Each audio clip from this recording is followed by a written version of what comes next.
La Cafetera es un programa de radio que se financia gracias a las aportaciones de los oyentes. Si te gusta el periodismo que defiende y sientes que te acompaña, hazte mecenas y ayúdanos. Infórmate en radiocable.com/mecenas. Buenos días, cafetera. Tras meses y meses procrastinando mi suscripción al programa, he decidido hacerme mecenas. La determinación me llegó gracias a una epifanía que viví en mis propias carnes la misma noche de Reyes. Soñé que participaba de una de las desvirtualizaciones cafeteras y disfruté tanto de ese sueño que no dudé en formalizar mi mecenazgo la mañana siguiente. Recomiendo a todas las personas que estén indecisas y se lo puedan permitir a que den el paso como yo. Os agradezco mucho vuestra compañía desde que os empecé a escuchar hace años cuando descargaba los podcasts para escucharlos mientras me dirigía a mi trabajo en la ciudad de Lille. En aquella época, pese a estar lejos de mis seres queridos, al escucharos sentía que yo también era la resistencia y no estaba sola. Un saludo.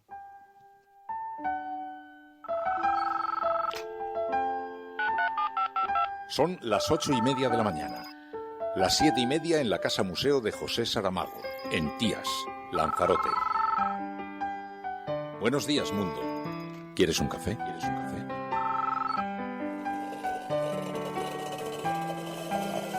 En el programa La Cafetera de Radio Cable.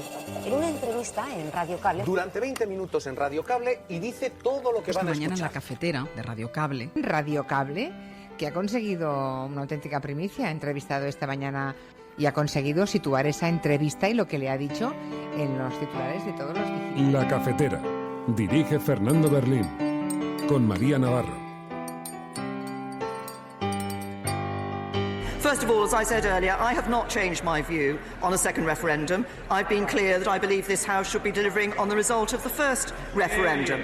And the choice that is before this House, I believe, is that whether or not it wants to deliver on the result of the first referendum. Yo sí que quería decir una cosa respecto del Brexit que me parece muy importante. Nuestro grupo político, los Verdes, Alianza Libre Europea, lo tiene muy claro. El Brexit todavía es evitable. Todavía es evitable. Y nosotros vamos a trabajar muy duro para que se consiga ese segundo referéndum que ya se empieza a barajar como una posibilidad en el Parlamento británico. Yo quería primero congratularme, que creo que en el tema de la elusión fiscal y los paraísos fiscales creo que hay bastante acuerdo entre todos los que hemos hablado del tema. Creo que esta debe ser la legislatura en la que esos paraísos fiscales se cierren. Están dentro de Europa, desgraciadamente. En algunos países de Europa son los que permiten que estas multinacionales paguen tipos impositivos de hecho, el 0%, no de impuestos a sociedades.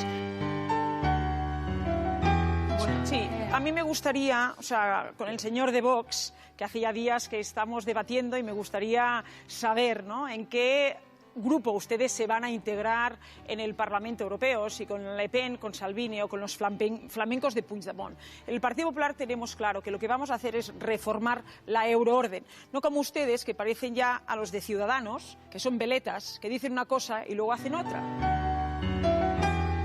Necesitamos un modelo de desarrollo económico para tener un modelo de desarrollo social. El modelo económico, una fuerte reindustrialización y además la transición hacia una economía verde que va a generar nuevos empleos. Con empleos que tienen que ser dignos, tienen que ser inclusivos, con la incorporación del talento de la gente joven y de las mujeres como un factor de justicia, pero también como un factor de competitividad. El objetivo, que el año 2050 tengamos un sistema energético 100% renovable, autosuficiente, eficiente y con un balance neto de emisiones cero. Esto es posible y requiere de muchos menos recursos públicos que los que se dedicaron a salvar bancos. Bueno, nosotras proponemos un modelo nuevo de contrato social para Europa que blinde derechos sociales, garantizando un salario mínimo del 60% del salario medio, que es lo que dice la Carta Social Europea, una sanidad universal sin copago, un control público de los sectores estratégicos, y hablo de los que son esenciales para el sostenimiento de la vida, la luz, el gas, el agua, porque hay mucha pobreza energética.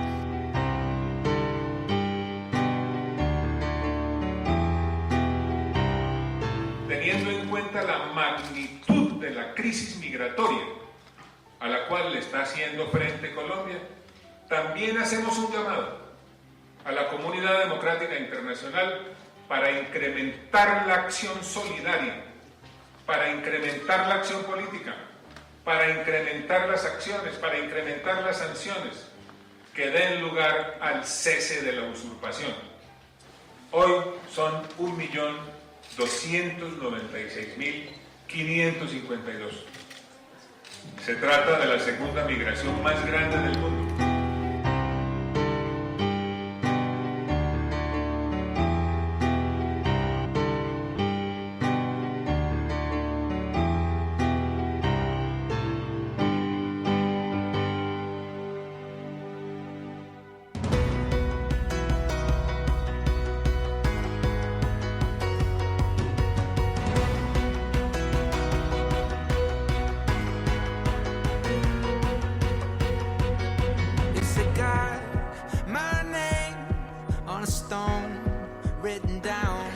Muy buenos días, cafetera. Bienvenidos una mañana más a este programa en el que vamos a tratar de analizar qué es lo que nos deja de sí la actualidad en las últimas horas. Habéis escuchado el resumen de los audios, del resumen de actualidad, los sonidos que nos dejaban las últimas horas en un momento en el que de pronto están empezando a crecer los rumores de dimisión en Downing Street. Dice The Times que Theresa May estaría reflexionando a esta hora sobre si dimitir mañana después del motín que se ha montado en su gabinete. Está reflexionando en torno a abandonar la primera línea. Vamos a ver, porque es una información que acaba de ser publicada y dice The Times que May está reflexionando en torno a esto, así que a lo largo del programa lo vamos a seguir. Hoy es jueves y los jueves ya sabéis que además analizaremos memoria histórica aquí en la cafetera. Dice Will Weiss que necesita mucho café, estamos todos un poco en la misma situación, así que vamos a proporcionarlo en vena, en grandes dosis, pero lo vamos a hacer con la alegría que nos caracteriza, siempre junto a la subcomandante María Navarro. Buenos días. Muy buenos días. ¿Qué tal estás? ¿No te Bien. viniste ayer a la presentación de José Manuel López? Ya, me pillaste un poquito... Un poquito apagada. Pero sí.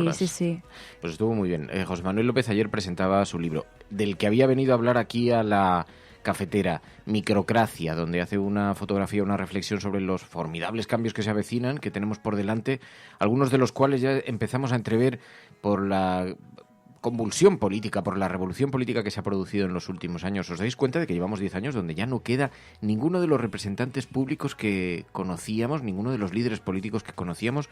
Se ha vivido una auténtica transformación, estamos todavía saliendo de ese túnel, pero ahora cuando salimos tenemos el fogonazo de la luz y no sabemos muy bien qué futuro se nos viene encima y qué oportunidad política representa.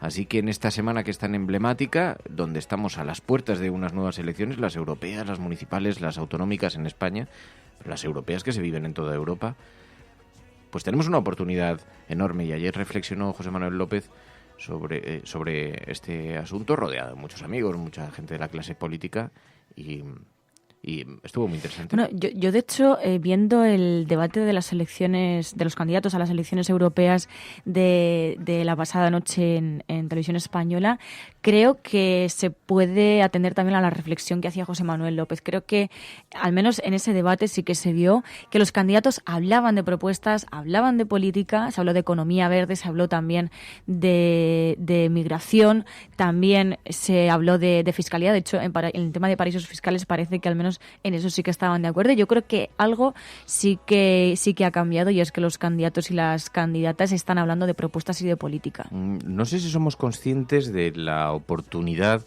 tan inmensa y sobre todo del tsunami que se nos viene encima, porque estamos viviendo una revolución gigantesca que se concentra en muy pocos años, que es una revolución que se produce en muchísimos ámbitos, en el ámbito social, en el ámbito político, en el ámbito empresarial de forma gigantesca, en el ámbito de los transportes, de la movilidad, de las migraciones ciudadanas.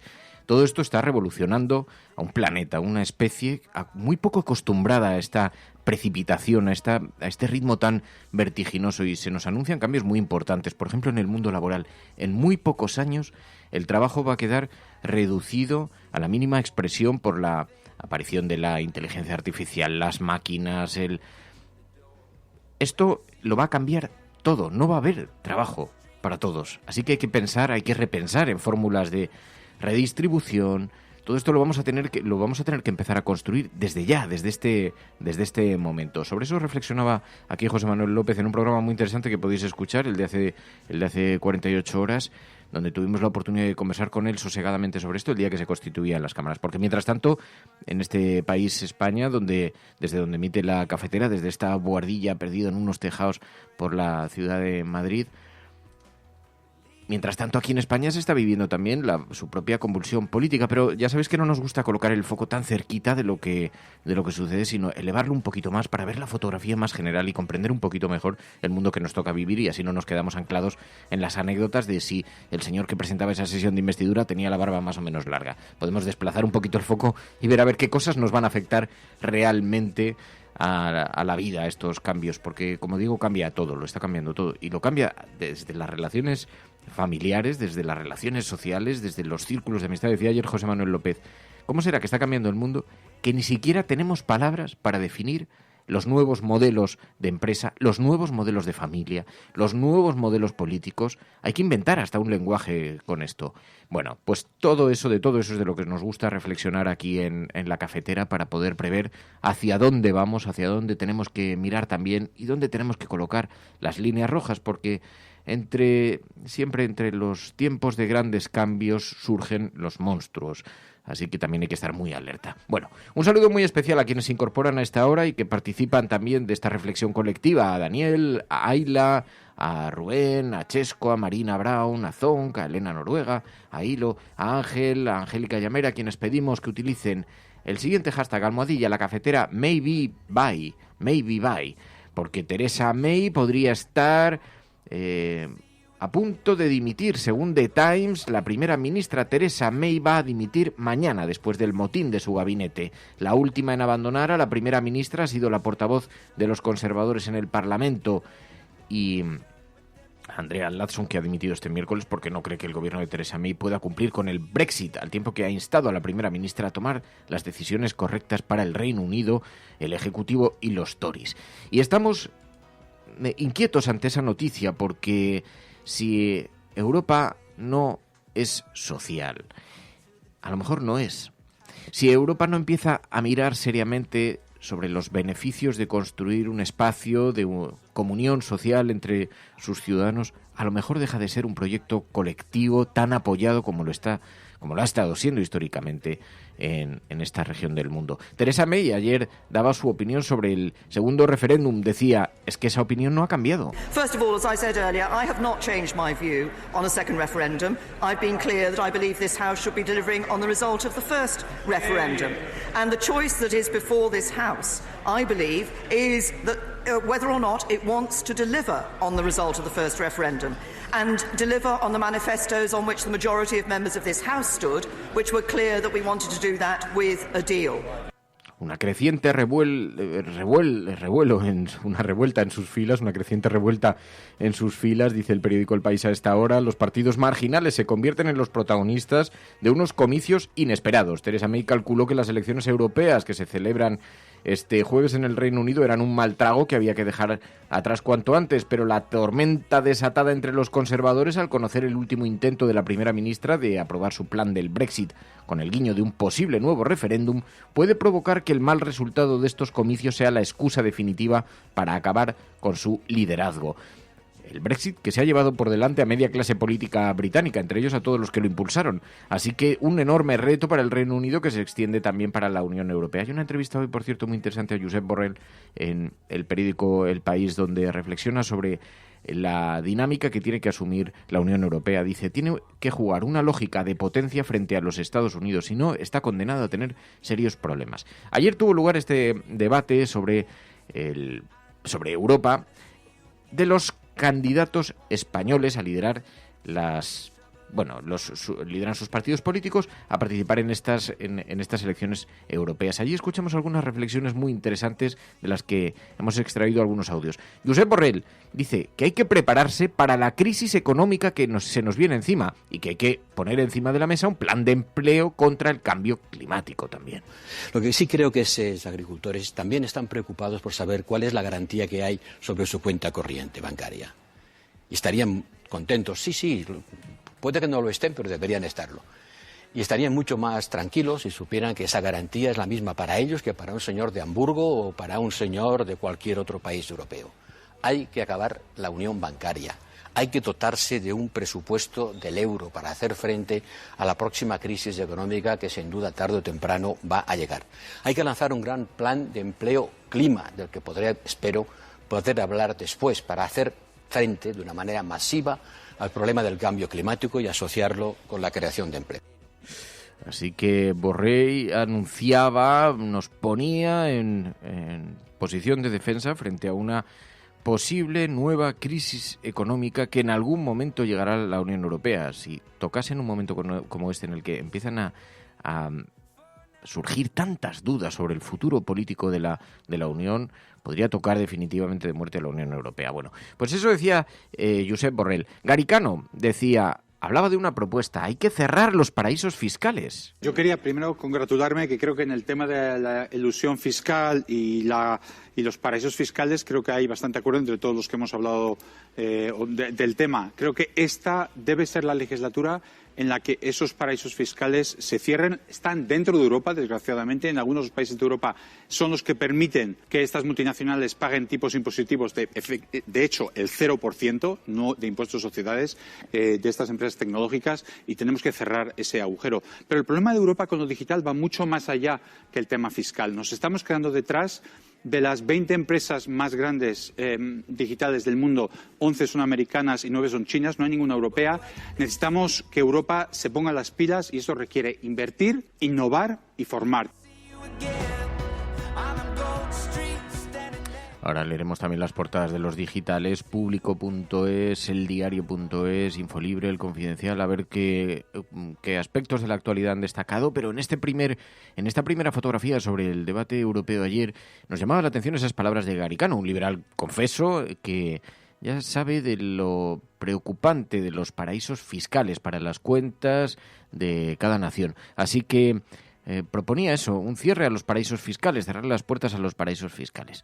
También escuchábamos a Montserrat, al Partido Popular, preguntaba por Vox, les decía, ¿pero con qué grupo van a ir ustedes? ¿Irán con Salvini? ¿Irán con Le Pen? Sí.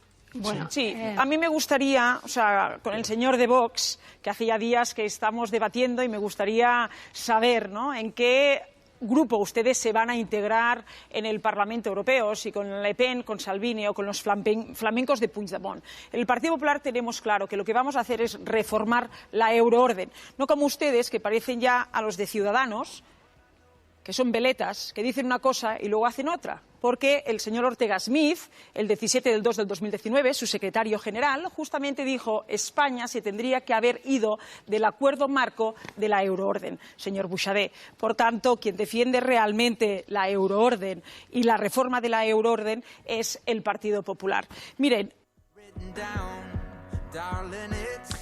Así que vemos como la derecha, que ya es consciente del lugar sobre el que compiten, los espacios en los que compiten unos partidos con otros, y vemos cómo empiezan a tirarse ladrillazos a la cabeza unos a otros. En ese sentido hay que decir que la estrategia manejada por el gobierno le ha salido muy adecuada. La divide y vencerás. Y la derecha, una derecha dividida que empieza a ver que esto se ha convertido en una batalla por la supervivencia. Dolors Montserrat preguntaba a Vox ¿con qué grupo irán ustedes? ¿Con Le Pen? ¿Irán con Salvini? Y también proponía lo de la euroorden. Bueno, además, Jordi Solé, de Esquerra Republicana, denunciaba las muertes en el Mediterráneo y proponía un sistema energético 100% renovable para 2050. Por una Europa abierta, por una Europa solidaria, por una Europa donde no mueran 12.000 personas en el mar Mediterráneo, que es nuestro mar. Desde Europa estos años hemos hecho cosas, hemos prohibido el uso de plásticos de un solo uso, hemos establecido objetivos de renovables, de reducción de emisiones, de eficiencia energética, pero tenemos que hacer mucho más. Esto es insuficiente. El objetivo, que el año 2050 tengamos un sistema energético 100% renovable, autosuficiente, eficiente y con un balance neto de emisiones cero. Esto es posible y requiere de muchos menos recursos públicos que los que se dedicaron a salvar bancos. Propuestas muy sociales que escuchábamos ayer en el debate sobre la Unión Europea y algunas de ellas, por ejemplo, la de Jordi Sebastia de Compromiso por Europa, decía, no hay que vender armas a países que colaboran con el terrorismo. Se convertía en un reproche hacia el gobierno, pero también en una apuesta política. Se ha hablado de terrorismo, nos damos una idea clara. No vendamos armas a los países que colaboran con el terrorismo, como por ejemplo a Arabia Saudita. Y digo esto porque en el debate que se hizo en el Parlamento Europeo para vetar la venta de armas a Arabia Saudita, el Partido Socialista, Ciudadanos y el Partido Popular, sus eurodiputados, se abstuvieron. Y luego dicen que hay que trabajar para evitar que haya terrorismo y tal. Bueno, si les proporcionamos armas a gobiernos que están colaborando con el terrorismo, escasamente vamos a poder hacer algo contra eso. Yo creo que hay que ser coherentes y que Europa tiene que tener una actitud unida y rígida para asegurar la seguridad, pero de una forma seria y solidaria, por supuesto. Mientras que Palop, desde Unidas Podemos, proponía medidas sociales como el salario mínimo, que debería ser, en su opinión, un 60% del salario medio. Bueno, nosotras proponemos un modelo nuevo de contrato social para Europa que blinde derechos sociales, garantizando un salario mínimo del 60% del salario medio, que es lo que dice la Carta Social Europea, una sanidad universal sin copago, un control público de los sectores estratégicos, y hablo de los que son esenciales para el sostenimiento de la vida, la luz, el gas, el agua, porque hay mucha pobreza energética. 50 millones en la Unión Europea, 5 millones en España. Queremos además un estatuto europeo del trabajo, igualar los derechos laborales para que no haya competencia desleal entre los trabajadores, un seguro de desempleo europeo, unas pensiones dignas y actualizadas al IPC, que sufren especialmente las mujeres, por eso estamos en contra del producto paneuropeo de pensiones, y evitar la especulación de la vivienda y, bueno, conseguir que el alquiler no supere nunca el 30% de los ingresos. Y escuchábamos también a Izaskun Bilbao, del Partido Nacionalista Vasco, hablando de la economía verde y también de humanizar la migración, además de las medidas contra el terrorismo. Necesitamos un modelo de desarrollo económico para tener un modelo de desarrollo social. El modelo económico, una fuerte reindustrialización y además la transición hacia una economía verde que va a generar nuevos empleos. Con empleos que tienen que ser dignos, tienen que ser inclusivos, con la incorporación del talento de la gente joven y de las mujeres como un factor de justicia, pero también como un factor de competitividad. En relación con la inmigración, hay que humanizar la inmigración, incorporando a los agentes locales y regionales a las mesas europeas donde se deciden las políticas migratorias. Hay que cumplir con el derecho de asilo, la legislación sobre las visas humanitarias y sancionar también a los Estados que no lo cumplan. Y en relación con la amenaza terrorista, diría que hay que hacer políticas de prevención, compartir obligatoriamente la información entre todas las policías que tienen competencia para abordar esta problemática y un plan europeo para las víctimas. Eso decía Izaskun Bilbao, Partido Nacionalista Vasco. Bueno, esto en lo que se refiere al debate europeo. Las propuestas para el debate europeo son muy importantes. Estas elecciones, esta convocatoria del domingo. En Europa se decide todo, para que os hagáis una idea. Se decide desde el grosor que tiene que tener la funda con la que se envuelve el chorizo, y esto es literal, esto es real, hasta medidas relacionadas con aspectos jurídicos, pues con lo territorial, etcétera, etcétera, etcétera. Así que es el lugar del que emanan muchas de las leyes que conocemos, pero por eso es una convocatoria tan importante, aunque suele haber mucha desidia en torno a las elecciones europeas, suelen mirarse con un cierto desinterés ciudadano, pero tenemos un reto importantísimo. Bueno, pues esto es lo que vamos a tener hoy en las portadas de los digitales. Público.es, en lo que se refiere al panorama político nacional, dice que Batet aleja de la mesa del Congreso la decisión sobre la suspensión de los presos antes de su estreno, que deja al Supremo la decisión sobre la situación de los diputados procesados. Pasa la pelota de un tejado al otro, se vuelve al Supremo, el órgano se reúne por primera vez este jueves y sus miembros, el órgano de la mesa del Congreso de los Diputados, sus miembros van a abordar el asunto de los diputados presos, si deben o no ser inhabilitados, y la presidenta del Congreso lo que ha dicho es que sea el Tribunal Supremo el que resuelva si suspender y de qué manera a los parlamentarios. Es la portada de Público.es esta mañana, pero es llamativo además porque en efecto, como dice Público.es, traslada Batet la decisión al Supremo. Esto ha servido de excusa a numerosos periódicos hoy en nuestro país para colocar el foco en la nueva presidenta del Congreso de los Diputados. Dice el periódico ABC que Batet somete al Congreso a los intereses del socialismo catalán. Se podía dar una paradoja de la que se ha hablado poco, que hoy sobre la que reflexiona el periódico ABC en su portada. Claro, el rey tenía que iniciar la ronda de contactos con los políticos, con los líderes políticos de cada partido. Se podía haber dado la fotografía de tener que ver al rey recibiendo a algunos de los líderes que están cumpliendo penas de cárcel, que están cumpliendo en prisión preventiva, todavía no penas sólidas.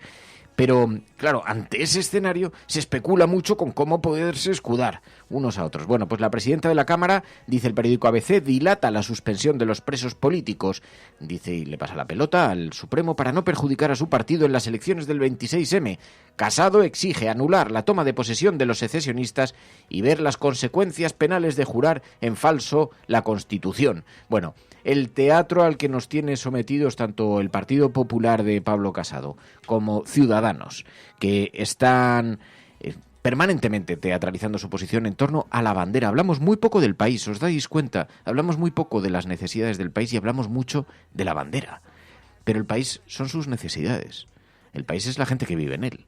Y aquí se gira mucho en torno a la simbología y todas estas cosas. Pero, bueno, dice el periódico El Mundo que Batet devuelve la pelota al Supremo sobre la suspensión de los presos, que la Fiscalía urge al Supremo a que ordene a la Cámara la suspensión inmediata al ser de obligada adopción.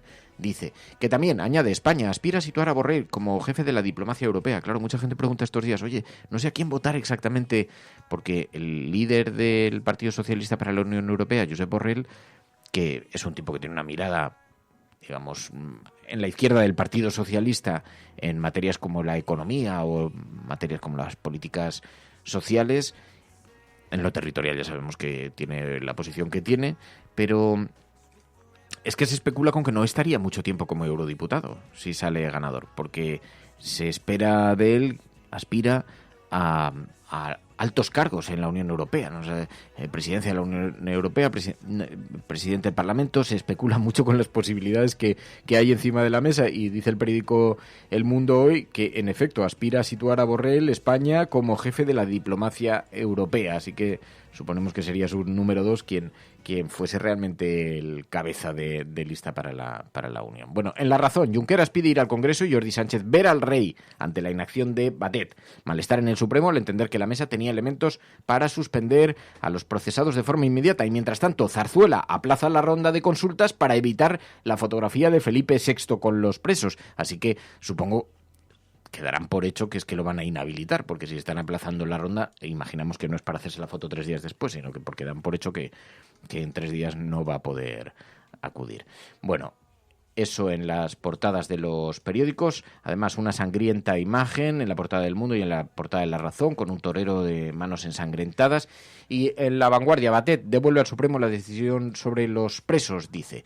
Bueno, veíamos la portada de Público.es también, con colocado el foco también sobre la decisión de suspender o no a los presos antes de su estreno.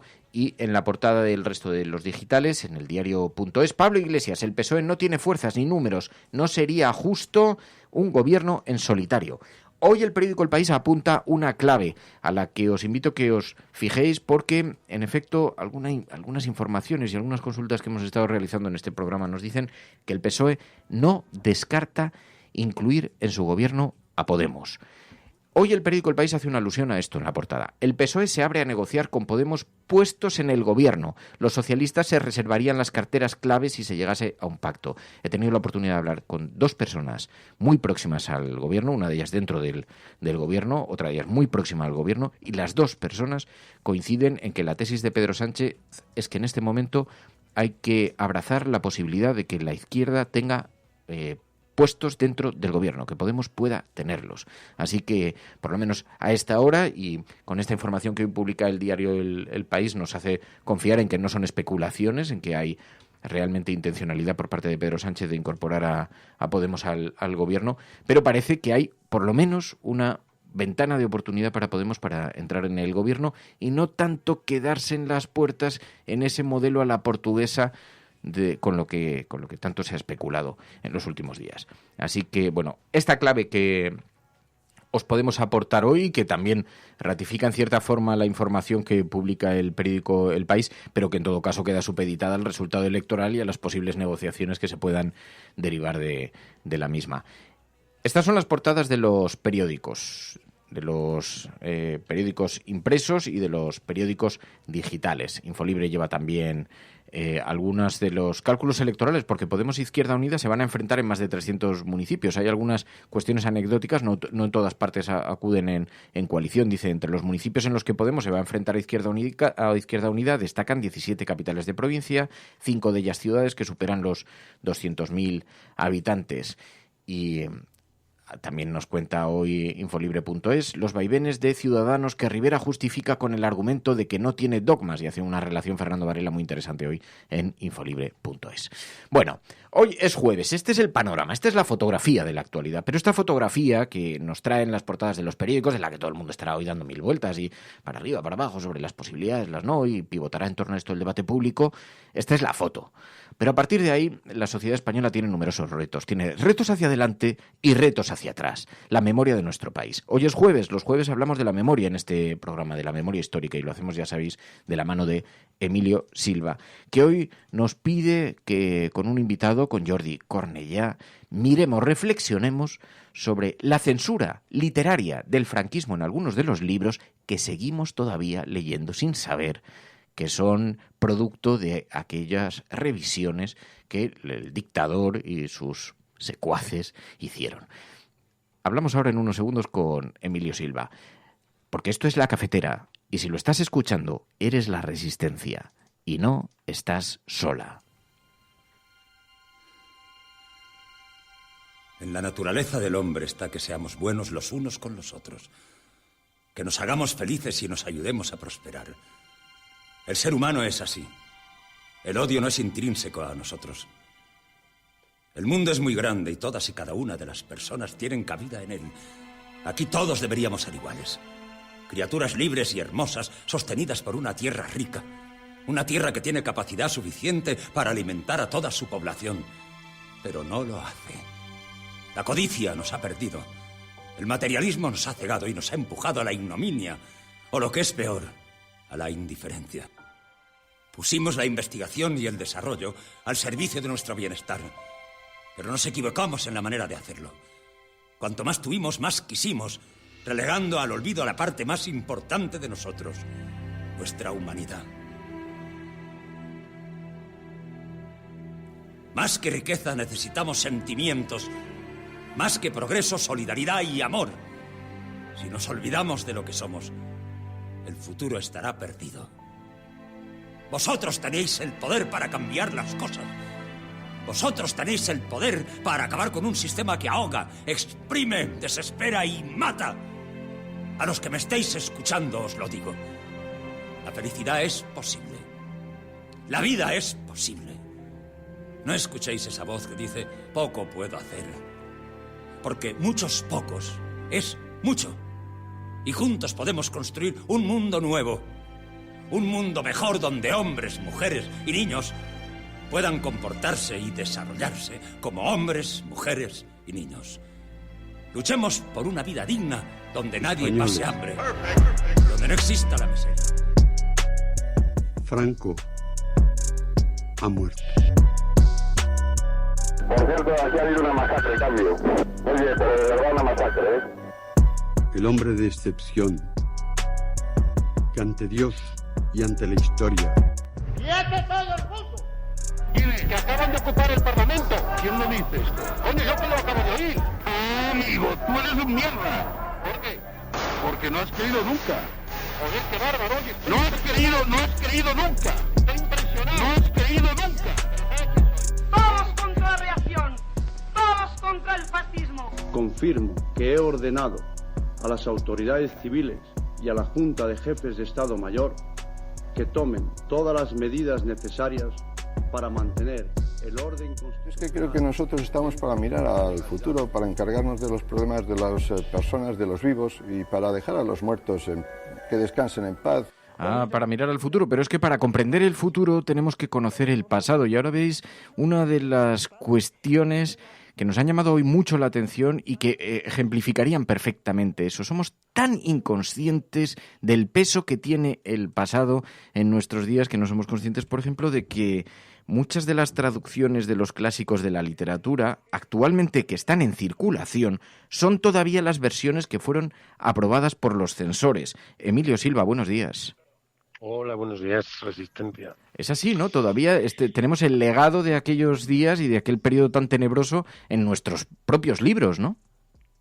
Bueno, hace unos años yo conocí el trabajo de Jordi Cornellà, con el que vamos a hablar ahora, y cómo él estudiaba o investigaba libros que todavía en el siglo XXI se siguen imprimiendo con amputaciones hechas por la censura franquista, ¿no? Lo cual es un perfecto ejemplo de cómo esa etapa todavía no está superada, que es como si el franquismo se hubiera detenido, entre comillas, el cuerpo por lo menos del dictador en 1975, pero luego hubiera lanzado hacia adelante unos tentáculos que por debajo, digamos, de nuestra sociedad van avanzando en el tiempo con nosotros y producen cosas tan monstruosas como esta, que alguien puede hoy ir a comprar un libro editado recientemente y no se va a dar cuenta de que a ese libro le faltan algunas páginas, ¿no? Entonces, bueno, me parece un trabajo radiográfico, ¿no? Que representa muchas situaciones que estamos viviendo hoy de consecuencias del franquismo. Y por eso hemos llamado a Jordi para ver si nos explica un poco cómo descubrió esto y en qué cosas ha avanzado. Jordi Cornellà, muy buenos días. Buenos días. Pues nos ha llamado muchísimo la atención, nos parece que es una investigación profundamente interesante. ¿Y qué es lo que nos revela? ¿Son muchos los libros que fueron censurados y que todavía siguen a disposición de la gente en esas versiones? Muchísimos, yo diría que casi cualquier autor clásico ha sido publicado otra vez con los cortes de la censura. Yo sobre todo me centro en la literatura americana e inglesa porque vivo en Glasgow, pero en realidad esto pasa con cualquier autor de cualquier literatura, incluso obviamente los autores españoles también. Es increíble saber esto. Estamos hablando de autores como Ira Levin, George Orwell, Ian Fleming, Ernest Hemingway, grandes, Henry Miller, James Baldwin, grandes representantes de la literatura actual cuyos textos fueron cercenados por la censura española. ¿Y qué naturaleza de censura era esa? ¿De qué estaríamos hablando? ¿De qué tipo de pasajes? ¿Del original a lo que nos llega a nuestras librerías? Bueno, pues depende un poco del libro, pero en general eran cuestiones de moralidad, todo lo que no gustaba a la Iglesia Católica, pero también cuestiones de historia, referencias, por ejemplo, a la dictadura o a la guerra civil, que eran muy frecuentes en la literatura pues europea y, de hecho, en la literatura popular de los 50 y 60 había muchas referencias. Luego también habían los temas ideológicos, referencias a ideologías pues, como socialismo, comunismo, anarquismo, obviamente no eran toleradas. Otras cuestiones como pues asuntos sociales, como incluso la pobreza, la homosexualidad, el uso de drogas, todo eso estaba prohibido. Entre otros muchos temas. Porque, Emilio, entre el 36 y el 66, cualquier libro que se quería publicar en España lo tenía que inspeccionar este comité censor, ¿no? Bueno, no solo se refería a cualquier cosa, digamos, que se pudiera editar públicamente, ¿no? En el cual se pudiera escapar al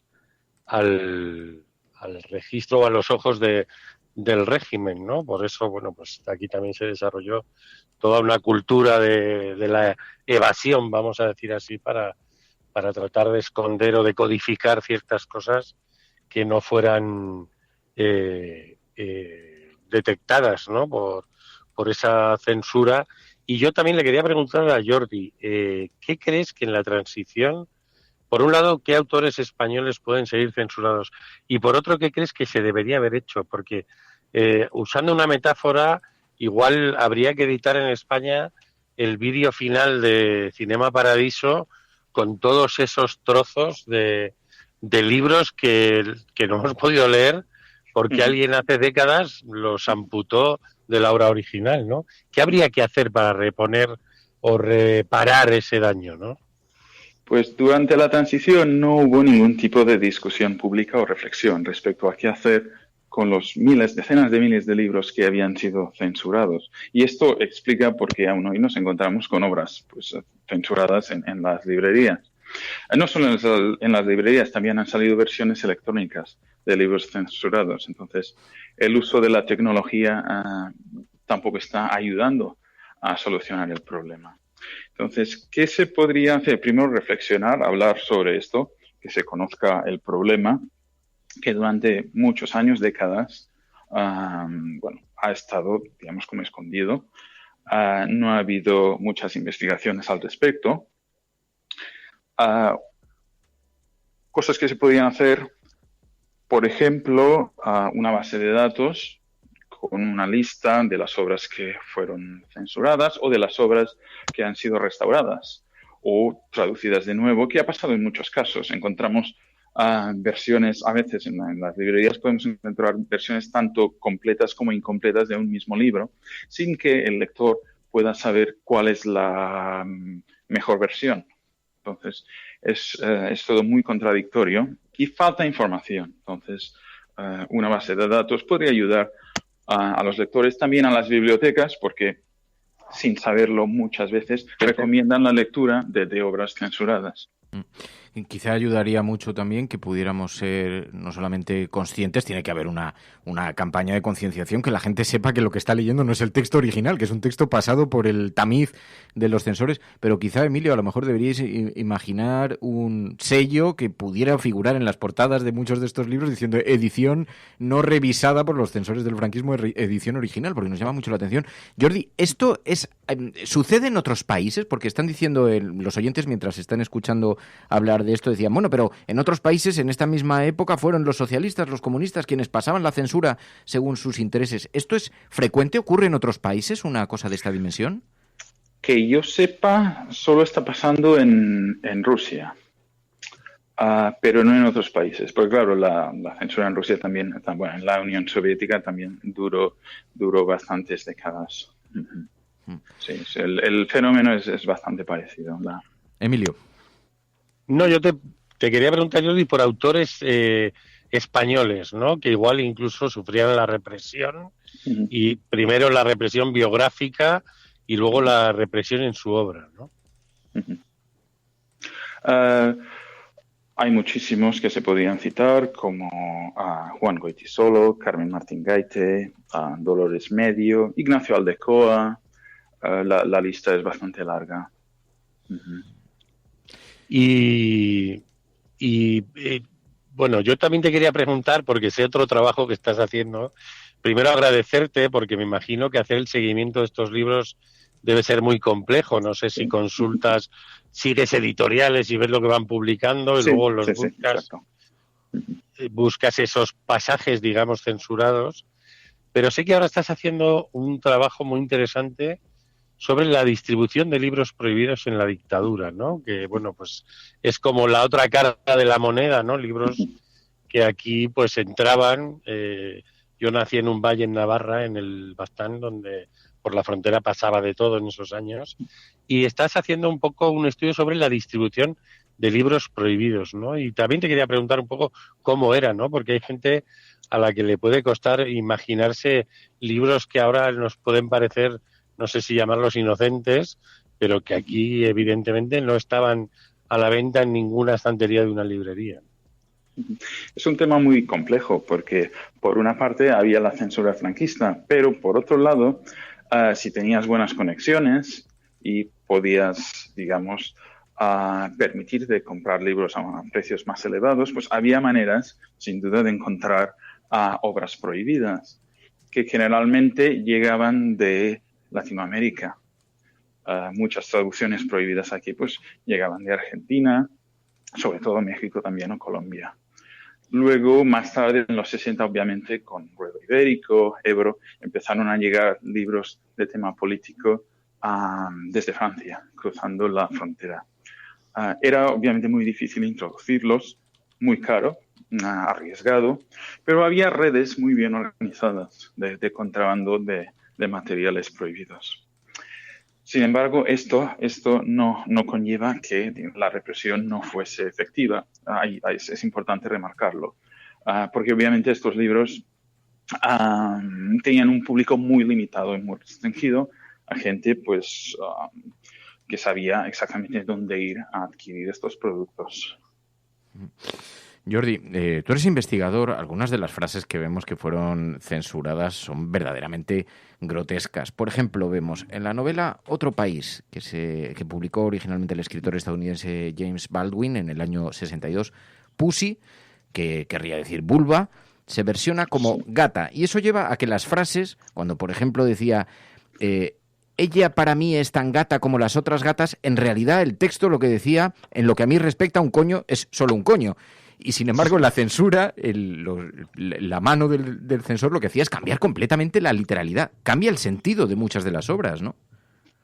Sí, sin duda. Había varias maneras de alterar el sentido de las obras. Simplemente eliminando una frase, una palabra a veces, o un capítulo entero, o distorsionar todo el argumento, pues cambiando características fundamentales del texto. Y el ejemplo que has citado es de los más, digamos, chocantes, porque algunos personajes cambian totalmente en el libro. O sea, ¿no? Si lees la versión original, se comportan, son de una manera totalmente distinta a cómo fueron presentados en español en la traducción. Sí, por ejemplo, vemos en ese mismo libro queer, homosexual, marica, dicen que a lo que se refería el autor originalmente, se convierte en chiflado. Entonces, ¿has deseado alguna vez estar chiflado? Y que claro, es que cambia completamente el sentido, ¿no? de lo que pretendía contar el autor. Sí, claro, Baldwin era muy explícito respecto a la homosexualidad de sus personajes. Todo esto obviamente no se podía tolerar en la época, y lo que se hizo fue cambiar totalmente el sentido de dos de los personajes principales que viven juntos, son personajes masculinos, viven juntos, tienen una relación normal, y esto al no ser aceptable pues se cambió totalmente, se alteró el sentido, y cuando lees la versión española pues ni dirías que son pareja, ¿no? Parecen amigos como máximo. Y hemos visto que las editoriales han sido cómplices indirectas de todo esto, ¿no? Porque cuando se aprueba la ley Fraga en el año 66, a partir de aquel momento se deja de exigir que se presente el texto previamente antes de publicarse, pero muchas editoriales, para evitar el papeleo, para evitar esto, lo que hacen es asumir los textos que ya estaban revisados, ¿no?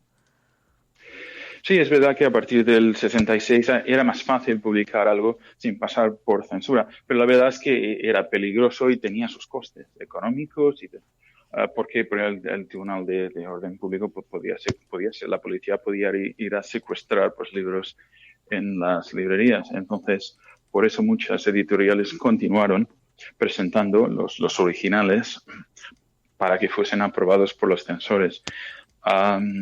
No creo que no se puede culpar a las editoriales. Era un sistema pues que pretendía controlar básicamente todo el sector cultural en el país. Aunque, por ejemplo, sí es conocido el caso de la editorial Bruguera, que tenía un público muy familiar y que autocensuró la obra Operación Trueno en el 74 de Ian Fleming, en el año 74, ¿no?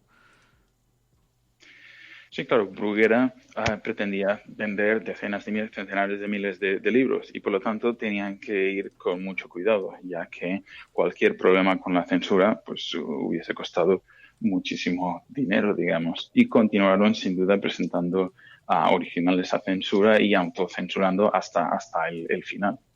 Emilio, pues es un reto muy importante ahora, ¿no? Para este momento también, recuperar y sobre todo concienciar a la gente de esta situación. Bueno, es un triste síntoma y a la vez yo le había preguntado a Jordi, que se lo vuelvo a preguntar, ¿cómo se podría solucionar esto? No sé si el Ministerio de Cultura debería hacer una comisión de investigación que trate de, bueno, pues de contar con tu trabajo y de sacar a la luz todos estos materiales y recuperar de algún modo los que hayan sido amputados, ¿no? Quiero decir, la censura aquí caló no solo en la literatura, en el cine. Yo recuerdo en los años 70 que a mí mi padre me llevaba pues a ver todas las películas desde El Gran Dictador, Estado de Sitio Costa Gabras, es decir, películas que se habían mirado, ¿no? Se conocían desde dentro, pero que habían estado prohibidas en su emisión. Incluso escenas de Ayer, que echó la 2 los cañones de Navarone, ¿no? Quiero decir, esa cosa de ese Fahrenheit, entre comillas, ¿no? Que hizo el franquismo para borrarnos pues una parte de la cultura y del pensamiento y de la reflexión que se estaba haciendo en el mundo, ¿no? Cultural. Entonces, bueno, yo creo que no es mal objetivo plantearle al gobierno que se vuelva a componer después de las elecciones de este domingo, que uno de los temas que tiene que afrontarse a este. Estoy de acuerdo, ya que no se hizo nada durante la transición, por lo menos que ahora se intente hacer algo al respecto, porque si no va a continuar esta censura, no va a desaparecer, como hemos visto ya en la publicación de libros electrónicos censurados. O, claro, como ahora muchos de los autores de los 40 y 50 están pasando al dominio público, el riesgo aquí es que empiezan a salir otra vez textos antiguos, publicados otra vez, porque simplemente es gratis hacerlo. Claro, porque alguien haya cogido la traducción que se hizo entonces y la vuelva a difundir, ¿no? Pues Exacto. Emilio Silva, Jordi Cornellà. Jordi, te agradecemos de verdad de corazón, y Emilio, interesantísimo este testimonio de esta situación, la verdad, absolutamente reveladora para nosotros y, como decías tú, muy descriptiva, ¿no? De las enormes lagunas que hay y de las que ni siquiera somos conscientes, ¿no? Emilio. Muchas gracias, Jordi. Muchas gracias. Jordi, un abrazo. Un abrazo. We will make America safe again. And yes, together, we will make America great again. No puede estar de moda ser izquierdas, pues si es uno carca. Están todo el día con la guerra del abuelo, con las fosas de no sé quién. Aprovechen estos meses de gobierno Frankenstein para que no se pueda defender la libertad y la unión. Acosen a la gente estos meses. Es usted un provocador. El discurso que ha hecho usted aquí es más propio de un fascista que de un demócrata. No, hombre, no era instructora. No, hombre, no. Es que no tienes ni idea. Pero este no es momento ni de siglas ni de partidos políticos. El enemigo es Daesh, el terrorismo yihadista. Yes, we did. El cielo no se toma por consenso. El cielo se toma por asalto. Bienvenidos a la... Más allá de la agenda setting, está la agenda de los oyentes de la cafetera. Buenos días, cafetera. Parece como broma. Que es la única salida al problema territorial. Tu colaboración es importante. Ayúdanos retuiteando la dirección de este programa. Hagamos que se nos oiga. Hagamos que se nos conozca. Radiocable.com.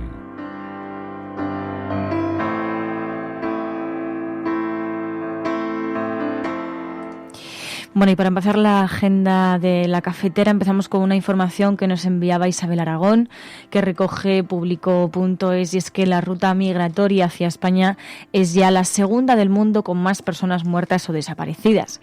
Según registra la Organización Internacional para las Migraciones, la ruta migratoria del Mediterráneo Occidental, la que va de Marruecos y Argelia a España, es ya la segunda de todo el mundo en número de muertes en lo que va de 2019. Registra 159 víctimas en lo que va de año, una cifra solo superada por la ruta de Libia, lo que supone el fallecimiento de una persona por cada 46 que cruzan el Mediterráneo para llegar a las costas andaluzas de forma irregular. Esas 159 personas muertas o desaparecidas en la ruta que termina en las costas españolas, mayoritariamente en las costas andaluzas, representan más del 16% de las 987 que han fallecido desde el 1 de enero en alguna de las rutas migratorias que recorren los 5 continentes que están monitorizando la Organización Internacional para las Migraciones. En ese registro, la frontera entre México y Estados Unidos es la tercera ruta migratoria más mortal del mundo, con 107 víctimas en los 5 primeros meses del año, a la que sigue la del Mar Caribe con 74 migrantes fallecidos. Sin embargo, la ruta que conduce a Estados Unidos es con diferencia la que tiene un mayor tránsito de migrantes. Entre 730.000 y 820.000 personas utilizan cada año esa ruta para alcanzar el país norteamericano. Sin embargo, lo que esto evidencia es el altísimo riesgo que supone atravesar el mar en condiciones muy precarias, como es en el caso de cruzar el mar Mediterráneo, y de ahí que la ruta migratoria hacia España sea la segunda del mundo con más personas muertas o desaparecidas. Por otro lado, Profe Mascarado nos enviaba la información de que la Fiscalía del Estado considera delito la incitación al odio hacia los nazis. Público.es habla de esta información y cita la frase que pertenece a la circular que ha emitido la Fiscal General del Estado, María José Segarra Crespo, con pautas e instrucciones para que los fiscales de todo el Estado interpreten este delito de odio, regulado en el Código Penal. La frase es la siguiente: una agresión a una persona de ideología nazi o la incitación al odio hacia tal colectivo puede ser incluida en este tipo de delitos de odio. La frase ha despertado alertas en el mundo jurídico y es que cabe recordar, dicen en esta información, que la figura de los delitos de odio se creó precisamente para proteger a colectivos vulnerables y tradicionalmente discriminados por razones de tipo racista, ideológicas, de orientación sexual, de origen étnico o de género, entre otros. En este sentido, dicen, la circular integra a los nazis como posibles víctimas de un delito de odio por razones ideológicas y recogen varios testimonios, por ejemplo, el de Daniel Amelán, de Red Jurídica, que denunciaba esta decisión de la Fiscalía y denunciaba que esta decisión pervierte el espíritu de los delitos de odio. Decía: me preocupa que la circular cite como ejemplo de ideología política merecedora de protección al nazismo, cuando precisamente se trata de la ideología que propugna el odio contra todos los colectivos mencionados en la circular. Pero también varias personas enviabais a lo largo de la tarde de ayer la información que conocíamos de que el Tribunal Constitucional tumba la ley que permitía el spam electoral, del que hablábamos además hace unos meses. El Pleno del Tribunal Constitucional ha anulado por inconstitucional el artículo de la Ley Orgánica de Régimen Electoral General que permite el spam ideológico por parte de los partidos, es decir, recopilar datos sobre las opiniones políticas de los ciudadanos en una sentencia aprobada por unanimidad y cuyo fallo ha dado a conocerse precisamente este mismo miércoles, como decíamos. Así que esto da un revés a esa intencionalidad, a ese spam electoral que podíamos llegar a sufrir también los propios ciudadanos. Y también el caso de Pablo Ibar es trending topic y también pedíais varias personas que lo comentásemos. Pablo Ibar evita la pena de muerte y es condenado a cadena perpetua en Florida. Dicen que efectivamente Pablo Ibar ha logrado esquivar este miércoles la condena a muerte al no conseguir el jurado la unanimidad necesaria para una sentencia de pena capital, como pretendía la Fiscalía. Ibar fue detenido el 14 de julio de 1994 en Miami-Dade por allanamiento de morada y robo, delitos por los que fue condenado a 8 años de cárcel. El 8 de agosto de ese mismo año fue acusado de un triple crimen cometido en Miramar, en Florida, pese a que este siempre defendió su inocencia y aseguró que esa noche había estado con su pareja. La sentencia del jurado de este miércoles no pondrá fin a los 25 años del proceso porque la defensa recurrirá la resolución ante el Tribunal de Apelaciones del Cuarto Distrito de Florida al considerar, dicen, que tiene armamento probatorio más que sobrado para que se anule la condena y se celebre un nuevo juicio, el que sería ya el quinto juicio a Pablo Ibar. Y para terminar, también nos quedamos en Estados Unidos porque nos enviabais la información de las consecuencias que está teniendo ese acecho al derecho al aborto en Estados Unidos, y es que la ola de prohibiciones en Estados Unidos empuja a 21.000 mujeres a solicitar por internet pastillas para abortar. Así lo titula el diario.es, que lo que hace es precisamente mencionar esas cifras mencionando como fuente al periódico británico The Guardian, que dice que efectivamente 21.000 mujeres han solicitado medicación abortiva a la ONG Aid Access entre octubre de 2018 y marzo de este año. Entre un tercio y la mitad de las mujeres que hicieron la petición recibieron los medicamentos por correo ordinario y la mayoría, recuerdan, reside en estados con políticas hostiles hacia el aborto. De hecho, explican, miles de mujeres estadounidenses han adquirido estos medicamentos para provocar abortos farmacológicos en los últimos 6 meses. Los testimonios de mujeres que han realizado el tratamiento, publicados por la propia ONG en una carta la semana pasada, abarcan un amplio abanico de situaciones situaciones, desde mujeres jóvenes en relaciones que no se pueden permitir los $900 que cobra su clínica local, a madres que no quieren tener otro hijo y mujeres en relaciones abusivas. Así lo recogen en este periódico. Unas situaciones a las que la prohibición del aborto ha abocado a miles de mujeres en pleno siglo XXI. La Cafetera es un programa de radio que se financia gracias a las aportaciones de los oyentes. Si te gusta el periodismo que defiende y sientes que te acompaña, hazte mecenas y ayúdanos. Infórmate en radiocable.com/mecenas.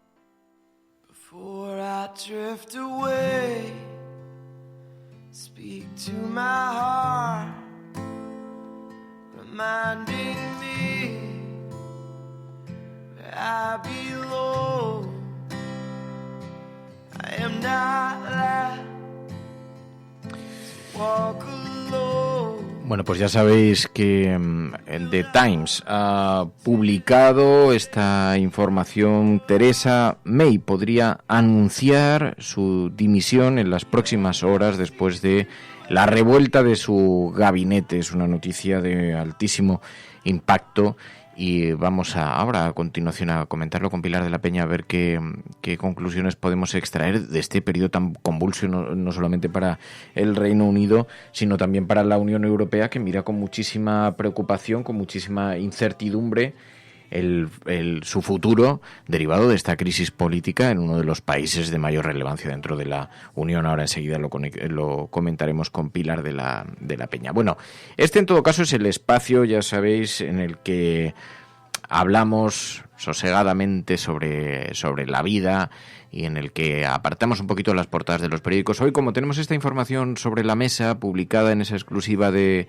The Times, sí nos provoca una cierta curiosidad y una cierta preocupación, y me gustaría que hiciéramos un paréntesis en el tiempo de sosiego que destinamos aquí en la sobremesa cafetera para poder charlar de ello, porque la verdad nos ha llamado mucho la atención, y como además se ha puesto muchas veces el ejemplo británico como uno de los posibles detonantes de la disolución, de una hipotética disolución de la Unión Europea, también nos ayuda a aprender qué es lo que está ocurriendo para tratar de evitar errores como los que se están produciendo. Así que como tenemos un hilo abierto con Pilar de la Peña. Buenos días, Pilar.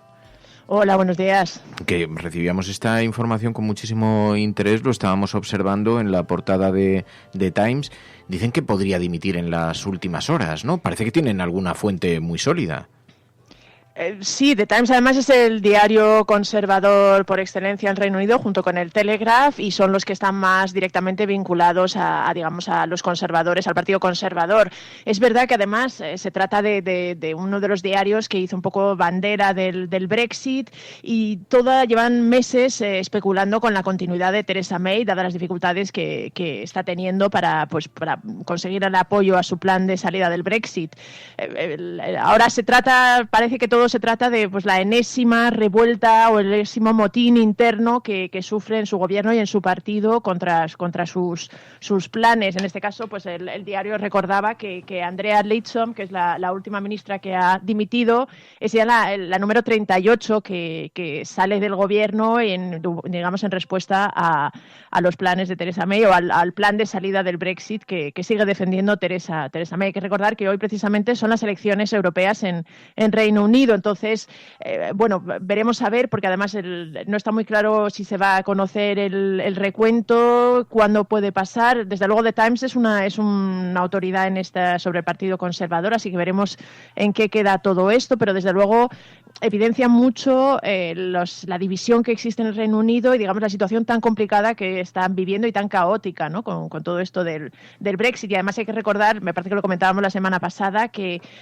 precisamente las elecciones europeas de este 23 de mayo, Nigel Farage, que es uno de los grandes defensores del Brexit y del partido UKIP, es el que lidera las encuestas con respecto a la intención de voto. Entonces, veremos a ver, pero desde luego no sería de extrañar nada en Reino Unido, tanto que dimita May como que se pueda mantener. También es verdad que además en estos últimos días las conversaciones que había iniciado con el Partido Laborista para intentar llegar a un acuerdo de apoyo a su plan de salida de la Unión Europea han fracasado, con lo cual es verdad que políticamente está en una situación casi insostenible. sostenible. Claro, se celebran hoy las elecciones en el Reino Unido, las elecciones europeas, unas elecciones a las que han llegado a regañadientes porque no estaba previsto dentro del hipotético calendario electoral. No se sabía si iba a participar el Reino Unido, si estaba en medio del proceso del Brexit. Finalmente participan, pero lidera las encuestas un antieuropeísta. Es una situación un tanto psicótica, ¿no? Sí, es lo que lo comentábamos la semana pasada, ¿no? ¿Te acuerdas? Que al final, en cierta manera, se está planteando una especie como, no un segundo referéndum, pero sí una especie de validación del estado actual de ánimo del Reino Unido. Y en este sentido, pues el hecho de que Nigel Farage encabece claramente las encuestas, pues indica que el plan del Brexit sigue teniendo un apoyo bastante importante. Es verdad que, claro, no sería lo mismo, incluso aunque ganen las encuestas, que lo haga con un 25% que con un 35% de apoyo, ¿no? También indica una serie de cosas, pero el problema en Reino Unido es la enorme crisis política, la fractura política que existe, porque es que dentro de los propios partidos no se ponen de acuerdo. Es decir, ahora las dificultades de Theresa May son con su propio partido, no hay unanimidad, nadie sabe muy bien qué hacer. Es verdad que desde fuera la situación parece casi cómica, casi ridícula, ¿no? La que están viviendo, pero evidencia muy bien las tensiones internas y un poco la falta de una visión clara sobre qué es lo mejor para el país y hacia dónde quieren llevar los líderes políticos a la nación.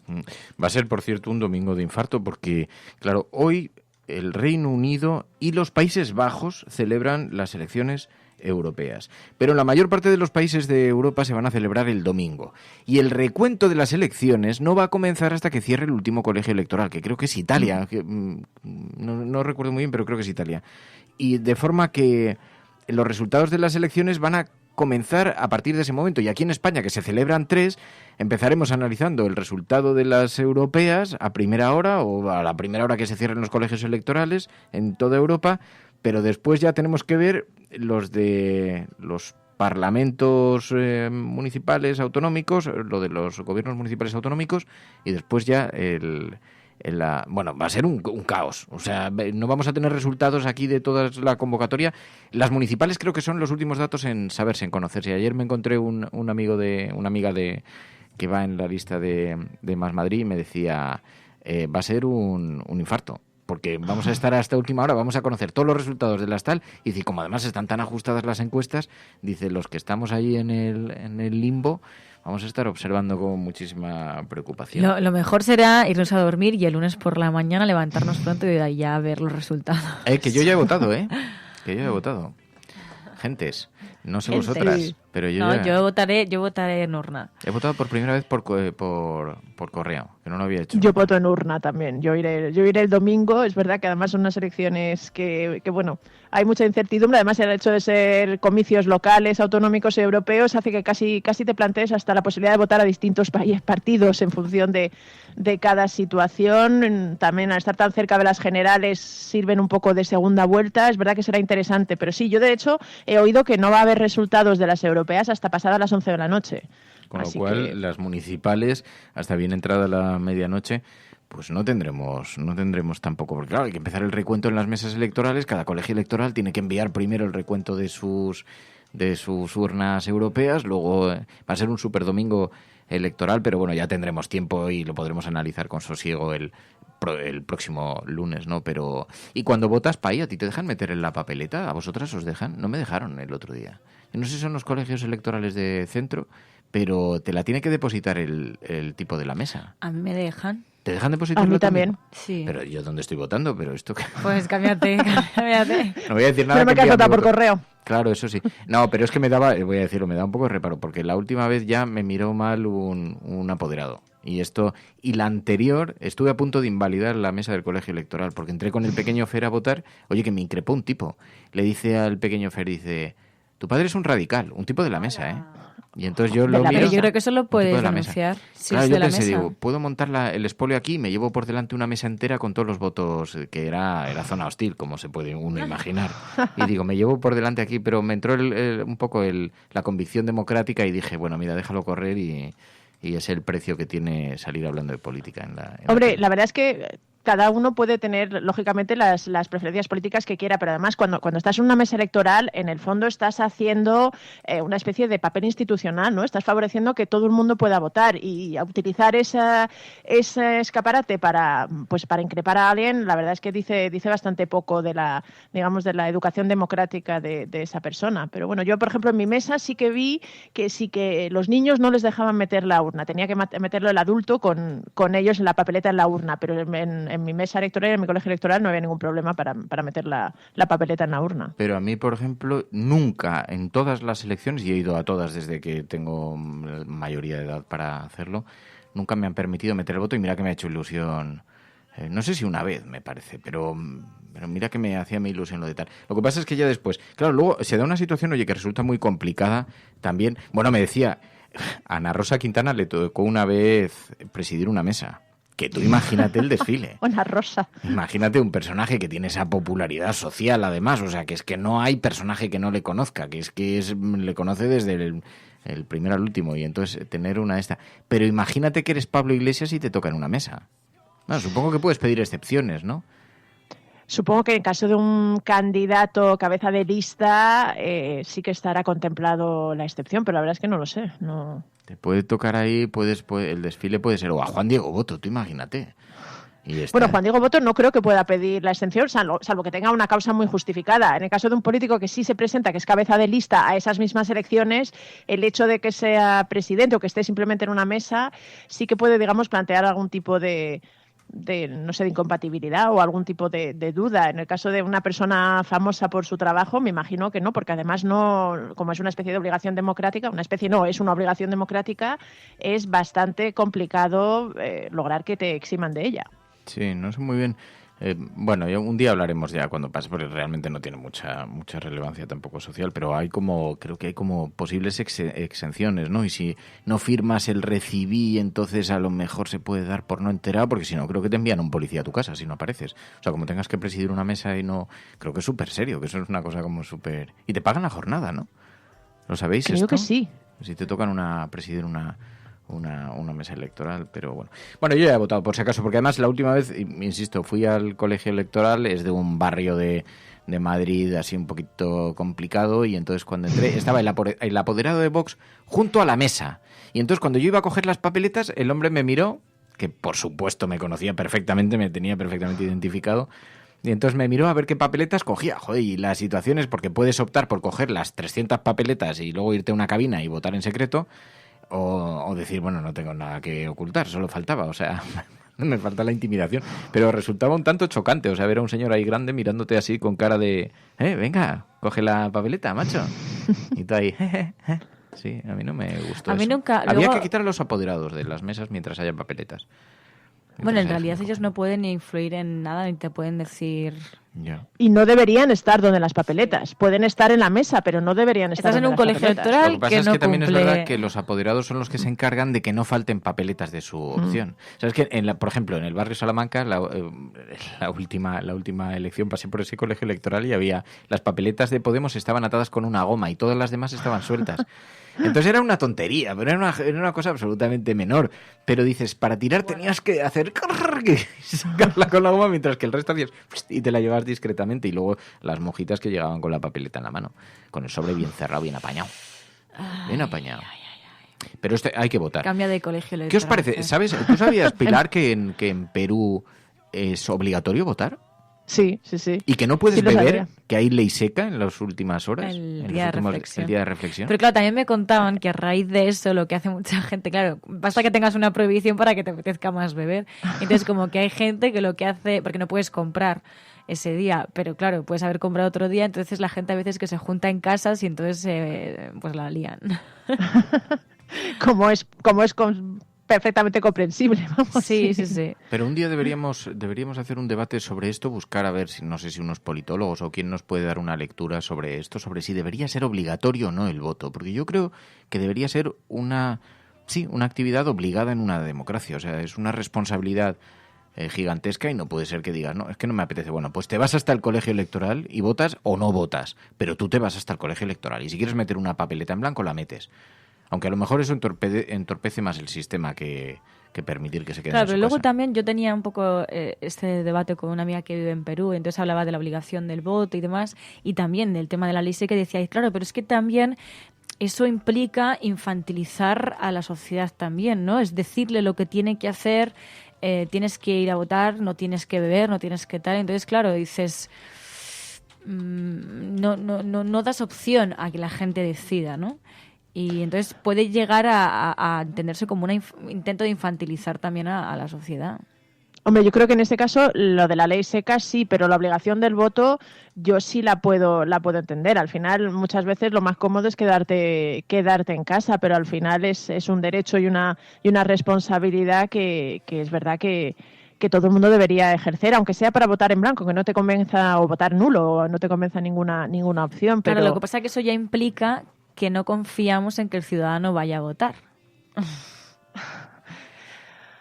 Bueno, la verdad es que en Europa, que yo sepa, no es obligatorio en ningún sitio. En cambio, en algunos países de América Latina, creo que Perú no es el único. Pero vamos, que supongo que refleja también diferentes culturas o diferencias en la educación que pueda haber. No lo sé, pero sí que es llamativo que en Perú sí que sea obligatorio y en el resto de Europa, vamos, en general en toda Europa, en ningún país lo hayan contemplado. Pero fíjate, decían aquí, oye, respetad a los abstencionistas. Pero si yo digo que uno puede abstenerse, si a mí eso no me parece mal, dice Juan Pablo Fernández. Hay que respetar a los abstencionistas, pero tienen que ir al colegio electoral para abstenerse. Porque lo que no puede ser es que el día que hace sol sepamos que el resultado electoral se va a conocer con dificultad. O sea, que es difícil de prever. O sea, no puede suceder que porque hace sol la gente se vaya de fin de semana y no vaya a votar. Que es que, ojo, pueden cambiar muchas cosas. Este domingo, ¿qué tal percepción tenéis de la gente de vuestro alrededor? Empírica, una cosa así. ¿Está la gente movilizada? Porque da la sensación como que la gente se ha calmado después de las anteriores, ¿no? Que había mucha preocupación, la irrupción de la extrema derecha. Bueno, yo creo que incluso el 28 de abril, las elecciones generales, pueden haber sido también un impulso para ilusionar a la gente y ir a votar este próximo 26 de mayo, ¿no? Es como que hemos cogido carrerilla y ahora ya estas son las últimas elecciones de momento. Yo creo que puede haber bastante participación. De hecho, con los datos del CIS en la mano, en el barómetro que hicieron de las elecciones europeas, dijeron que iba a haber... así como iba a haber más indecisos, también iba a haber más participación. Entonces, bueno, veremos.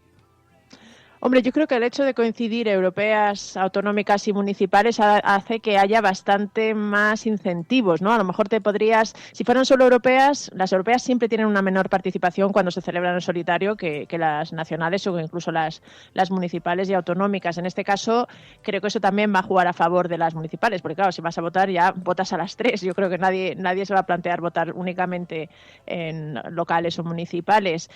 Veremos a ver. Yo sí creo que en el fondo ha habido un cierto resoplar después del 28 de abril, que existía un poco esa tensión. También se ha conocido más las distintas opciones, están un poco más las cartas sobre la mesa. Pero bueno, al final, al elegir, a la hora de, como en estas elecciones se trata de elegir alcaldes, de elegir presidentes autonómicos, yo sí tengo la sensación de que la movilización va a estar más o menos similar a la del 28 de abril, por lo que he visto en mi entorno. Yo no sé, similar no lo sé. Yo noto una cierta relajación, dice Belisa por aquí en el chat. También yo veo relajación en general.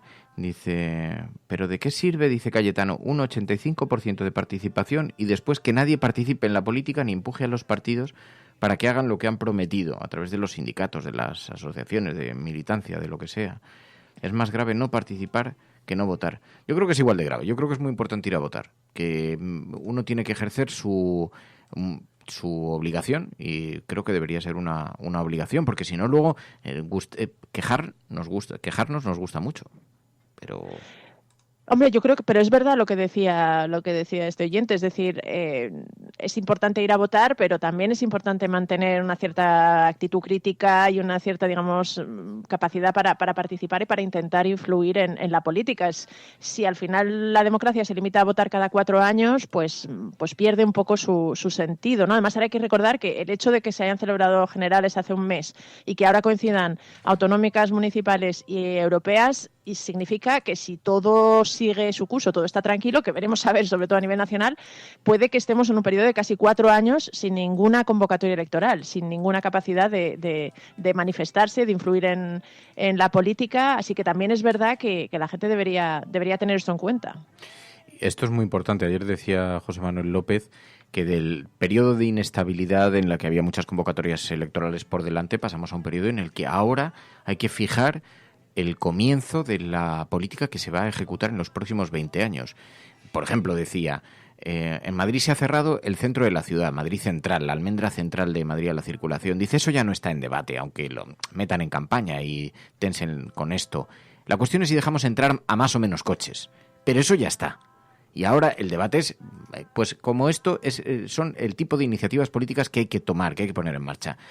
Y decía José Manuel López, que va a haber placas solares en los tejados es indiscutible, las va a haber. Lo que no sabemos es si van a pertenecer a las comunidades de vecinos o van a pertenecer a un fondo de inversión. Y eso es lo que tenemos que dirimir en este momento. Pero para eso lo que necesitamos es, en primer lugar, una ley de tejados, porque por primera vez los tejados de las ciudades se convierten en un bien cuya posesión tiene un valor muy importante, que hasta ahora ha sido muy denostado. Los tejados era el lugar donde cagaban los pájaros. Ahora ha cambiado esto. O donde colocabas la antena de televisión, ¿no? O donde colgabas la ropa. Pero es que ahora son un bien. Son un bien del que puedes sacar una rentabilidad extraordinaria colocando placas e inyectando electricidad. Y más en un país como este. Así que quien se adelante y haga una ley cambiará. Luego ya decidiremos cuánta cantidad te pagan por inyectar electricidad o no, cuánta no sé qué. Pero ahora de momento se necesita una ley para saber a quién pertenecen esos tejados y cómo se legisla para que ese bien se proteja, ¿no? Y todo eso. O sea que tenemos un tiempo por delante que es verdaderamente apasionante. Y luego es eso, esos 4 años sin convocatorias electorales también pueden indicar o pueden significar que los partidos sean capaces, por primera vez, de a lo mejor plantearse políticas e iniciativas más a largo plazo, ¿no? Al final, pues eso, no tener ningún examen, ninguna reválida en 4 años te permite hacer planes que a lo mejor no se empiecen a ver los resultados hasta dentro de 3 o 4. Pero también se va a dar una situación en algunos lugares, porque la gente no es consciente de uno de las oportunidades que tenemos en estas elecciones, es que, claro, tendemos a culpar al político más próximo de las cosas que nos suceden, ¿no? Por aquí no pasa una línea de autobús, por ejemplo, y dices, quiero una línea de autobús, y culpas a la alcaldesa, porque la gente no sabe que eso en realidad es una transferencia, es una responsabilidad de la comunidad autónoma. Y eso pasa frecuentemente. No sabemos cuáles son las competencias de las administraciones. No tenemos ni idea como vecinos, como ciudadanos. Y mi amigo Miguel Montejo me decía, por ahora hay una oportunidad de que las 3 administraciones, tanto ayuntamiento como comunidad autónoma como gobierno central, que esas 3 administraciones tengan una sensibilidad social similar. Es decir, que el ámbito de conversación sea parecido. Esto es una anomalía, por lo menos en lugares como Madrid. Hay otros lugares donde tienen otros retos y otras dificultades, ¿no? Eso no quiere decir que haga imposible cualquier otra fórmula, es evidente que no, pero hay una oportunidad muy interesante, ¿no? De que las 3 administraciones vayan en sintonía y cuando les hables del tejado, pues una no diga sí, pero esto lo hacemos en comunión con la banca. Y puedes debatir en ciertos ámbitos, en ciertos aspectos, ¿no? De protegerlo como un bien para los vecinos, no como un bien para las grandes estructuras y la gran tal. Así. Sí, es verdad. De hecho, yo creo que alguna vez ha pasado de hecho, la Comunidad de Madrid, el Ayuntamiento y el Gobierno Central han estado en manos de la derecha. Es decir, eso sí ha pasado. Es verdad que puede haber ahora la oportunidad de que las 3 estén digamos, a cargo de partidos de izquierda, cosa que probablemente no sucede desde la época de Tierno Galván, Juan Barranco, Joaquín Leguina y Felipe González. Entonces sí es verdad que hay una oportunidad de cambiar un poquito del timón, ¿no? De girar un poco el rumbo de lo que es toda esta zona, que muchas veces además también tira y hace de locomotora para otras muchas regiones y zonas de España.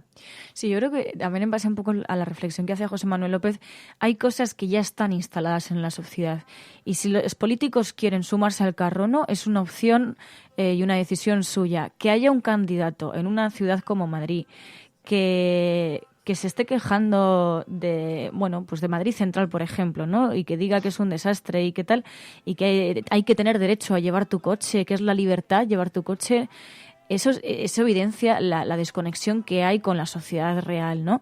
Entonces yo creo que hay cosas que ya están instaladas en la sociedad y cabe ver si los candidatos están por delante, por detrás o están paralizados ante cómo está avanzando la sociedad en este tipo de temas, ¿no? Y yo creo que hay una mayor conciencia ecológica, hay una mayor conciencia frente al cambio climático. Y por mucho que veamos algunas risas en el Congreso de los Diputados, podríamos decir eso de quien ríe el último ríe mejor, ¿no? Y afortunadamente el pensar en ecología, el pensar en ir en acabar con el cambio climático es pensar en todos y pensar en el planeta que disfrutamos todos y en tener una conciencia colectiva que parece que algunos todavía no se han enterado. El otro día, además es que va a cambiar todo. A mí me gusta mucho, por eso están diciendo, joven, mira que si te gustó la entrevista a José Manuel López, que estás citándola todo, que hoy estoy reflexionando en torno a eso todo el rato, pero ayer es que participé en la presentación del libro, entonces tengo muy, muy fresco esto. Y me llama la atención porque yo no tenía la conciencia de que hay políticos que están pensando realmente en el futuro, que no se quedan limitados a la batalla interna, a la batalla dialéctica así en los medios, ¿no? Sino que hay una cierta preocupación por la que se nos viene encima, porque os aseguro que los retos son gigantes. Fijaos si son gigantes, que está cambiando todo. El PIB ya no va a ser la forma de medir el crecimiento del bienestar de los ciudadanos en Nueva Zelanda.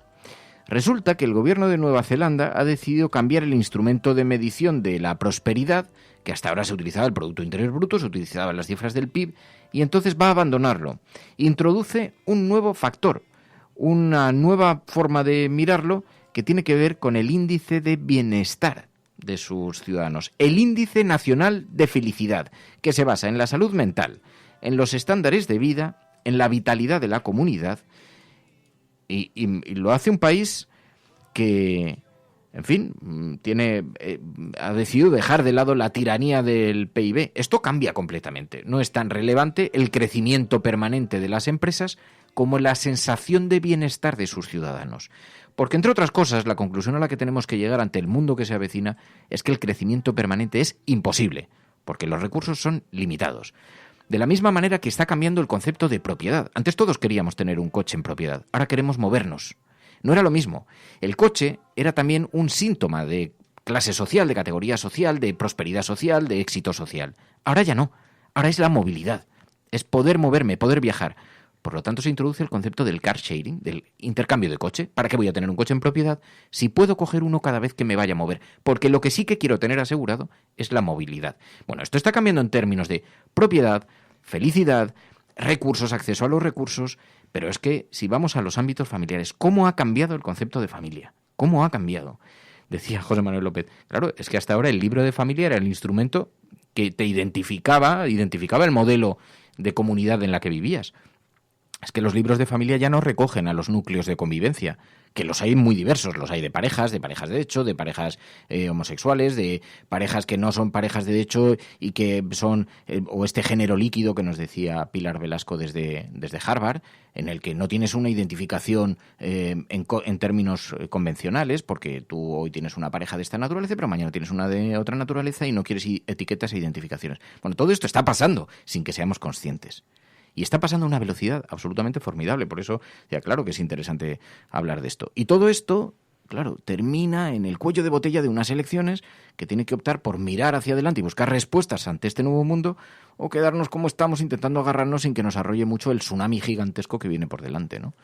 Bueno, de hecho, el otro día, ayer o antes de ayer, viendo la televisión, había un anuncio que, de hecho, ya de coches, que ya no hablaba de si iban a poder entrar o no los coches, no, es que ya se asumía que tu coche o era híbrido o era sin emisiones o no iba a entrar en una ciudad, ¿no? Y entonces hacían ya ese discurso y ya ves como las propias empresas, como el propio sector privado también está asumiendo esto, ¿no? Entonces, si un candidato o una candidata ni siquiera asume esto, es que se va a quedar por detrás de la sociedad.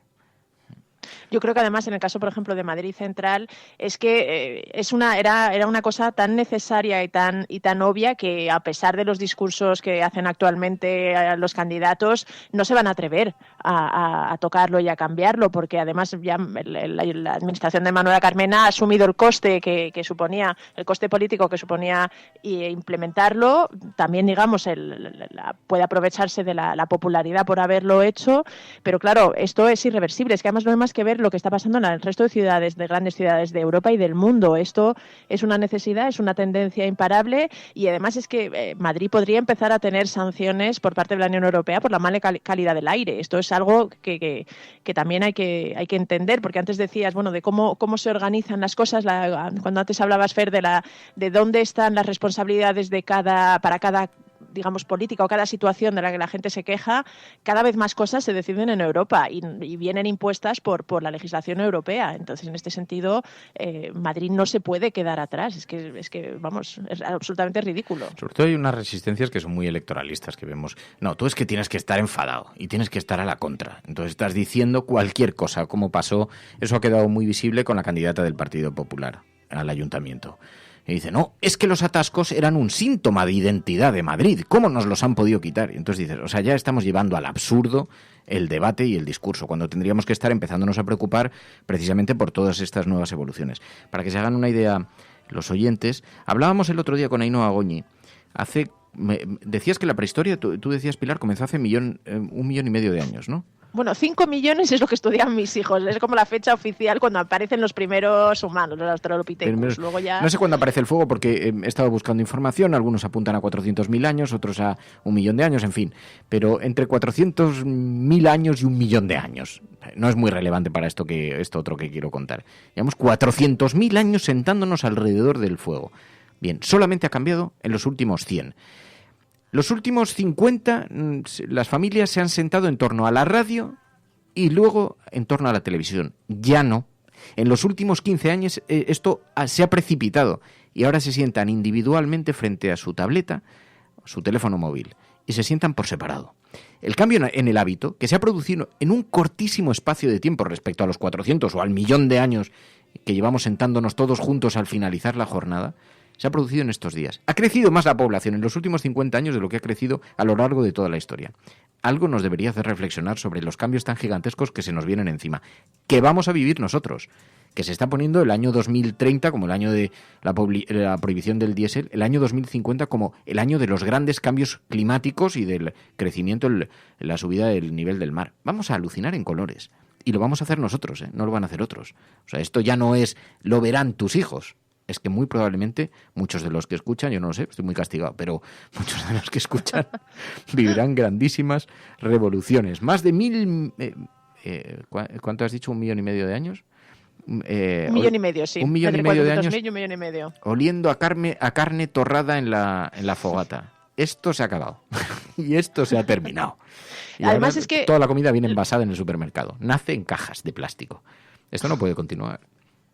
No, además es que aunque tú intentes en tu caso particular mantener esas tradiciones, lo que es innegable es que hay mucha gente que no. Es decir, tú puedes intentar ser la resistencia, y en este programa sabemos bastante de ello, pero es verdad que es difícil abstraerte por completo de lo que sucede a tu alrededor, y está clarísimo que algo hay que cambiar o algo hay que replantearse porque esta situación nos lleva a un futuro por lo menos preocupante. Sí, vamos a ver muchísimas novedades y bueno, habrá que ver cómo las asumimos y cómo las articulamos y también cómo cambia la responsabilidad individual que tenemos. Como decía José Saramago, la solución al neoliberalismo se llama conciencia. Pues eso es lo primero que tenemos que empezar a colocar en el punto de mira, la conciencia. Pilar de la Peña, gracias, como siempre. Muchas gracias, Pai. Muchas gracias a vosotros. Siempre. María, muchas gracias. Muchas gracias. Nos vamos. Mañana volvemos. ¿Cómo se llamaba la película? Figuras ocultas. Figuras ocultas. Si la habéis visto, estamos esperando vuestros audios. Figuras ocultas, que la comentaremos aquí mañana en el programa, en la cafetera. Figuras ocultas, la película elegida para el Videoforum de esta semana. Gracias, Pai. A vosotros. Muchas gracias, Mary. Muchas gracias. Y gracias a vosotros. Mañana volvemos, mañana más, aquí en la cafetera. Ya sabes, si estás escuchando esto eres la resistencia, no estás sola y formas parte de este grupo de seres humanos que todavía se reúnen en torno a algo, en torno a una taza de café y reflexiona sobre el futuro que se nos viene, que nos viene por delante, con grandes oportunidades, grandes expectativas y al que queremos caminar de la mano, abrazados en esta gran comunión que supone la familia cafetera en este reducto del bosque de Sherwood, donde se antepone la justicia y el bienestar de los demás a otras consideraciones. De verdad, gracias a todas por vuestra compañía. Mañana volvemos, mañana más. Adiós.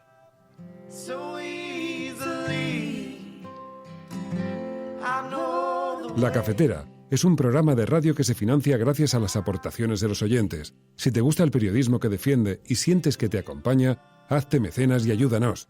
Infórmate en radiocable.com/mecenas. You call me yours, you call me free.